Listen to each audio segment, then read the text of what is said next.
Hi students, this week I'm going to be presenting on how to draft your essay 2. So we're focusing on rhetorical analysis, and this presentation is actually going to focus mostly on the introduction and the thesis statement, because that's the kind of the heart of the paper. So just a few things to remember about drafting is try to start somewhere with anything you already have, pre-writing, stuff you wrote about in your journal entries, maybe you already wrote a thesis statement, maybe have something else written down. It's always a little easier to jump in when you have somewhere to launch from instead of looking at the blank screen or page and getting a little bit of writer's block, right? So another tip is to start drafting where you feel comfortable or strong when it comes to the assignment. Like you're like, okay, well, I know I'm going to write about ethos as an appeal because the writer, relies a lot on his or her credibility. So jump in, start there. You don't have to start with the introduction, right? So start somewhere you feel comfortable. And I know a lot of students are like, I like to start from the beginning with the introduction, and if that's fine too. Use an outline. There's a lot of different types of outlines. You can use an informal outline. You can use a formal one, like the one that has the Roman numerals. You can use a graphic outline. But the nice thing about outlines is that they can help us see everything at a glance and see how everything's going to fit together, how the ideas are connected, and to see where gaps are, see where your strengths are, where your weaknesses are, where you need to put more time and energy into a paper. And review supplemental support materials, because I'm going to provide you quite a bit this week, and it might seem like a lot, but I want you to use the resources as you need them. So we're going to go into this in a little more depth, but I'm giving you a screenshot here of one of the sample essays that I provide you. And one of the things that is important about an introduction is, well, two things really. It presents the thesis statement, right? That's the main thing about the paper. That's the whole what the paper's all about. So that has to be in there. But another important function of the introduction is that it pulls the reader into the paper and sets up the context for the main idea. So there's actually, the introduction is actually doing a lot of work. And a lot of times as, writers, we just kind of ignore the intro, which is, okay in a first draft. You're just kind of like, well, I know I'm going to say blah, blah, blah, get to the thesis, and then you start writing. But when you go back and revise, you should really try to put a little more time and energy and focus on the introduction. So I'm going to break down what's happening in this introduction because I think this is a really good strategy, and I'm going to recommend it to you for your own rhetorical analysis. So you'll see that the introduction is broken down by 4 different kind of parts here. So it's kind of like a template, right? I love templates when I'm writing. It's always very helpful to help keep you organized. And so you can use this like a template and just follow it and when you do your own. So the hook, we'll start there. It pulls the reader into the essay with something about the topic, right? So this topic is about, it's called, the essay is Cleaning the Final Feminist Frontier. So she does kind of set up a little bit about the content. She says, a woman's work is never done. Many American women grow up with this saying and feel it to be true. Right? So she's not making a comment. She's not really going into the content because she switches next to the context, which gives you information about the reading. She says, what one such woman, author Jessica Gross, wrote, title, published in, and she argues that while the men in our lives recently started taking on more of the childcare and cooking, cleaning still falls unfairly on women. So that's just like 2 sentences? But she's doing several different things there. She's giving a hook and giving context, and then going into the claim or purpose, which we'll look at on the next slide. So the claim purpose, that's where you're explaining the writer's main idea or the purpose or offering info about the audience or who you think the intended audience is. And so that sentence I just read is important because it's summarizing the content a little bit, but what her claim is. So you want to get at the heart of the claim and set that up in your intro because that's what the whole purpose of writing is about is communicating an argument or an opinion or some kind of idea to an audience. And of course, the thesis, we'll look at this in more detail on another slide, but that's the claim that you're making about the article's effectiveness. So in the claim and purpose, you're talking about the author's claim, but you're going to have your own claim in your thesis statement. And your claim is how effective is the article or essay and how it achieves this or doesn't with different rhetorical strategies or devices. So before we get to a more zeroed in look on that thesis statement, I just want to remind you a few things about thesis statements. A thesis statement is just a main idea, right? But there's a few things to remember. When you're writing a thesis statement for this type of paper, you don't want to use I. Okay, this is there's no reason to refer to yourself. So avoid using first person, avoid using phrases like I think, I feel, and I believe. You don't need to say you think, you feel, and you believe. We know you do because you're writing the paper. And remember that the thesis is a guide for your reader. It's the guide to your essay. So you need a stated one. You want to have a very clear thesis that comes at the end of your introduction. In the purple box on the bottom, assert your conclusion about the text and takes a stand on the strategies, rhetorical strategies. So you're making a conclusion about the text. You have an opinion about the text, and that's okay. That's what you should be communicating. And you're taking a stand about, how the author is communicating their argument or their opinion. So that's what your thesis statement is going to be doing in this paper.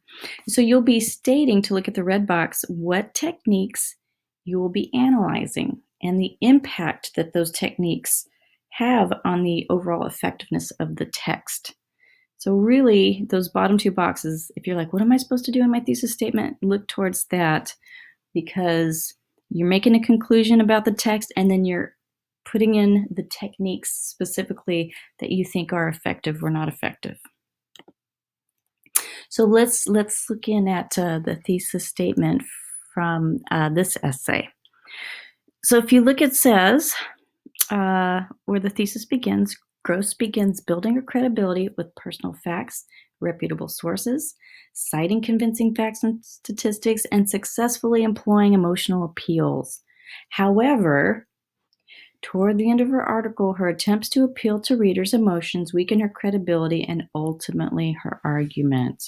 So, what's happening there? What is that thesis statement doing?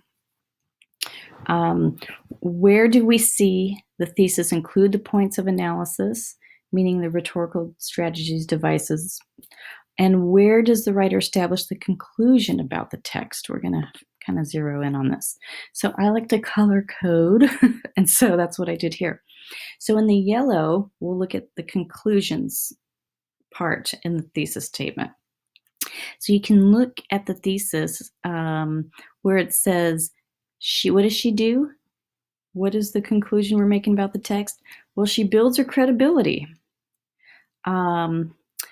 However, right, so the thing she does well is she builds her credibility. However, toward the end of her article, her attempts weaken her credibility and ultimately her argument. So if you just look at the yellow, that's the actual conclusion you're making about the text, or this writer's making about the text. The purple is actually the specifics about what's being analyzed, right? If you look back, says with personal facts, reputable sources, citing convincing facts and statistics, and successfully employing emotional appeals, And then after the however part, you know, the focus for the weakness is the appeal to readers' emotions, her attempts to do so. So there you have both. You have the conclusions about the text and the points you're analyzing, the rhetorical devices and strategies. So the combination of the two will make a strong thesis statement. I also want to look at some other thesis statement breakdown here to kind of emphasize the two ingredients you'll need. So again, same color coding. Yellow is the claim conclusion, purple is the specifics. So if we look at, I can't remember, I think these are also some examples from the examples I gave you. So even if you haven't read the whole essay, you can tell from the thesis statement what the writer's doing. So we'll look at just a couple of these, and you can look at the rest of them on your own. The first one, Jones effectively convinces his audience that, put the writer's claim, whatever there, through the use of statistics and surveys paired with emotional stories. Okay, so just that part, it's not even a completed, you can see that this thesis statement has both of those things. What is the writer doing? What's the claim conclusion? Effectively convinces his audience of his claim, basically. How do they do it? Well, statistics and surveys paired with emotional stories. Okay, great. Let's look at another one. Although Myers includes many convincing logical arguments through the use of historical facts, her readers may doubt her objectivity because of her sarcastic tone. So that's a good thesis statement. It's looking at successful things and the things that didn't work well. And it's putting the emphasis on what the writer did that wasn't successful. So you can put the emphasis wherever you need to, depending on what kind of argument you're supposed to make. But notice, yes, it has the yellow, the claim and conclusion, and it has the how with the historical facts and the sarcastic tone.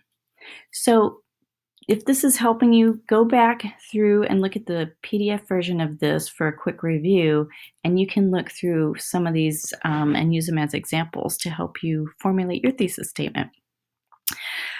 You can also look through this. It's basically my example page of thesis, what I call them no-nos.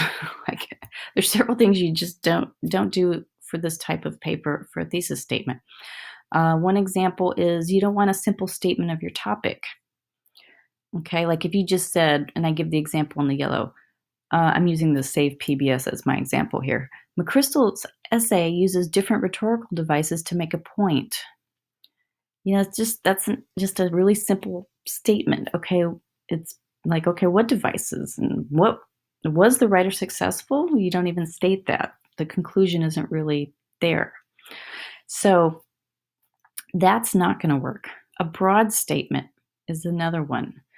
So if you said McChrystal's essay reaches his audience, okay, well, how so? And is it effective? Not effective? What's the conclusion? A statement of facts or statistics. That's not a thesis. That's not something you can develop in a paper. So an example would be McChrystal's essay was written and published in 2017. Okay, again, like, so what? There's nothing you can develop on that. Another no-no is a summary of the author's essay you are analyzing. McChrystal's essay is about why the government should continue funding PBS. A summary, you can do a little bit of summary in your intro, I guess, if that helps with the context part, but you don't want to have it as a thesis statement. The last one, a statement of what you're going to do in the essay, which I also call an announcement. You don't want to do this in your thesis, guys.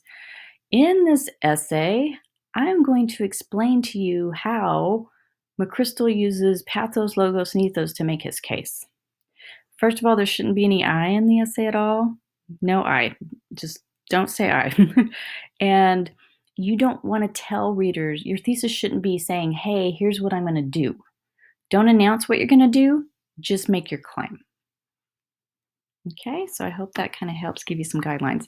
So we're going to look at one more example, and this is the thesis statement. This would be a thesis example if you were writing on the Save PBS essay.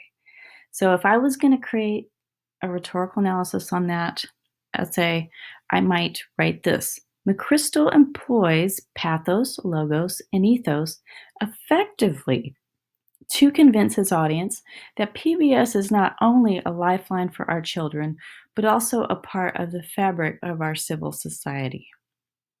Okay, so there you have a good example as compared to those no-nos. So I know it's a lot to take in when you're doing a draft. So use the resources for more help. I have handouts of you can review this PDF version to go over what I've talked about here.